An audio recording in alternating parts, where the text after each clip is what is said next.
Career নিয়ে দুশ্চিন্তা, পরিবারের দায়িত্বভার, অতিরিক্ত চিন্তাভাবনা, অনেকগুলো স্বপ্ন, মানসিক চাপ, পড়ে যাওয়া, উঠে দাঁড়ানো, আবার পড়ে যাওয়া, তারপর আবার উঠে দাঁড়ানো, একবার না বারবার হেরে যাওয়া। কিন্তু তারপরও ছেলেটির মন বলেছিল একদিন সব ঠিক হয়ে যাবে। অনেক চাপের মধ্যে ছিল ছেলেটি। বাড়ির লোকেরা প্রেশার দিত, শিক্ষকরা প্রেশার দিত, এমনকি নিজের আত্মীয় স্বজনরাও তাকে অনেক কথা শোনাতো। অনেক চাপের মধ্যে তাকে থাকতে হতো, কারণ ছেলেটি ছিল বাকি 8-10 জনের মতো একজন এভারেজ স্টুডেন্ট। কিন্তু তার পরিবার পরিজন তার কাছ থেকে অনেক বড় কিছু আশা রাখত।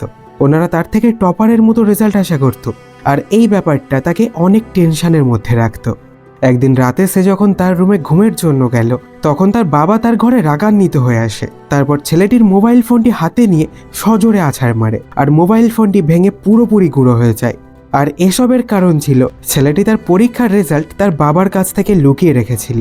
কিন্তু হঠাৎ করে তার মার্কশিটটি তার বাবা খুঁজে পেয়ে যায়, আর তখনই পুরো পরিবারে আগুন লেগে যায়। পরিবারের প্রত্যেক সদস্য তাকে মন ভরে কথা শোনায়, কারণ কিছুদিন পরেই তার সেমিস্টার ফাইনাল। সেই পরীক্ষার রেজাল্ট যদি একটুও 19-20 হয়, তাহলে আর তার পাস করা হবে না, আবারও তাকে ওই একই ক্লাসে পড়তে হবে। ছেলেটি যে পড়াশোনা করতো না তেমনটা নয়, ছেলেটি ঠিকই পড়াশোনা করত, কিন্তু কিভাবে সঠিকভাবে ও স্মার্টভাবে পড়াশোনা গুছিয়ে করতে হয় সেটা সে জানতো না।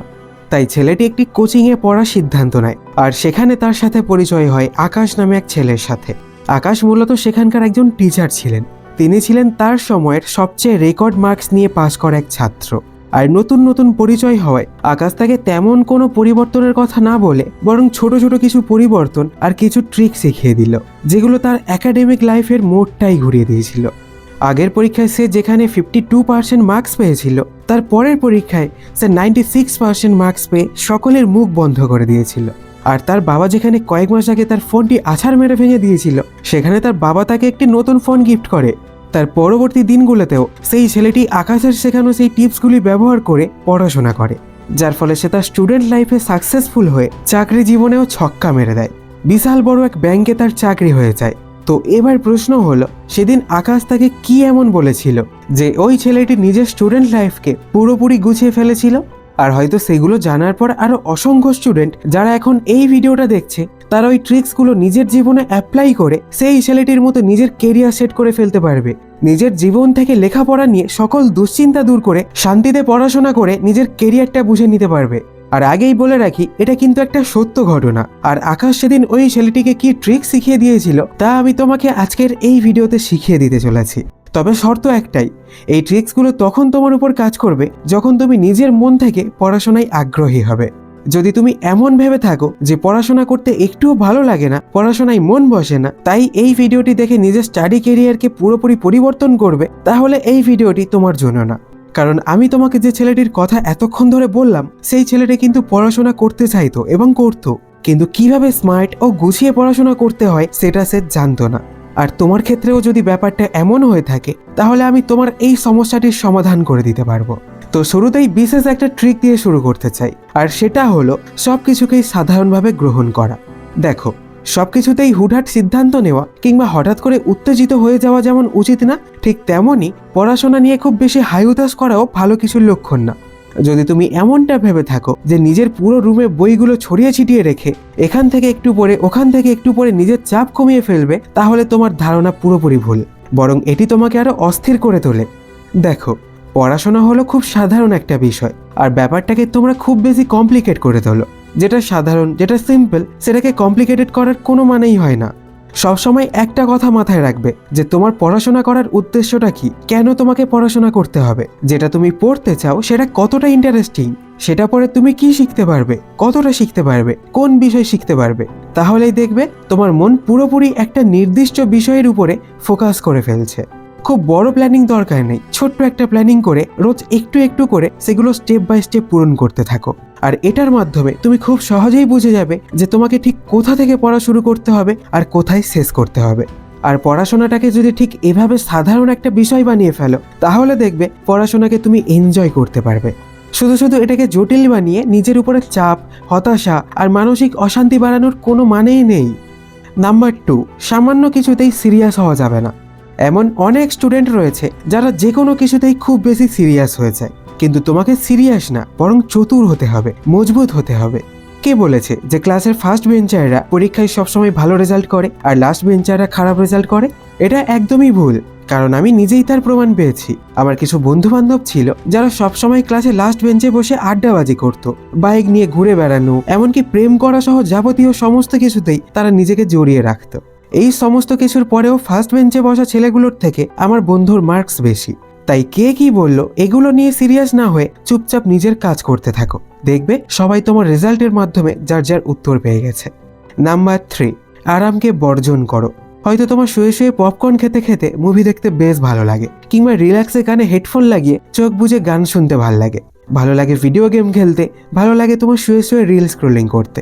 আর এভাবে এগুলো করতে করতে কিভাবে যে সময় পার হয়ে যায় সেটা তুমি টেরই পাও না। তাই তোমাকে সেই সমস্ত কিছু থেকে দূরে থাকতে হবে যেগুলো করতে তোমার ভালো লাগে, যেগুলো একবার শুরু করলে সময় কিভাবে পার হয়ে যায় সেটি তুমি টেরই পাও না।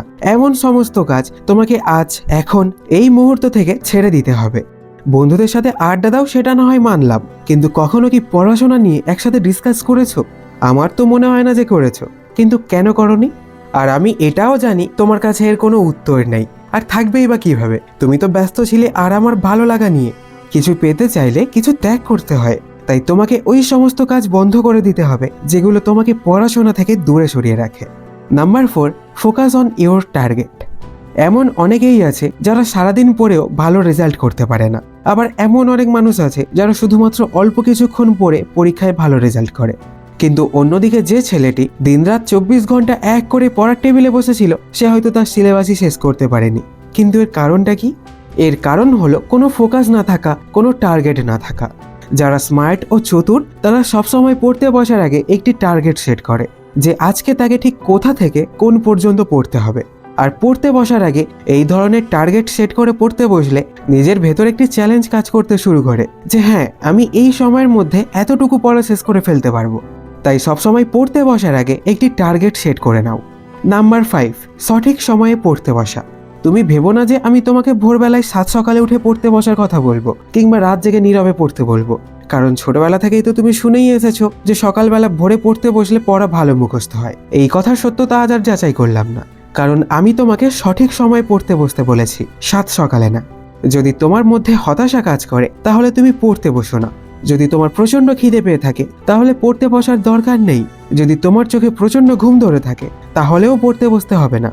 কিংবা যদি তোমার খেলতে যাওয়ার সময় কেউ পড়তে বসতে বলে তাহলেও পড়তে বসার দরকার নেই, কারণ যদি তুমি তখন পড়তে বসো তাহলে কোনো লাভ নেই, কারণ তোমার মন তখন পড়ার উপরে থাকবে না। যতই বইয়ের উপরে তাকিয়ে থাকো না কেন, তোমার পড়ায় মন বসবেই না।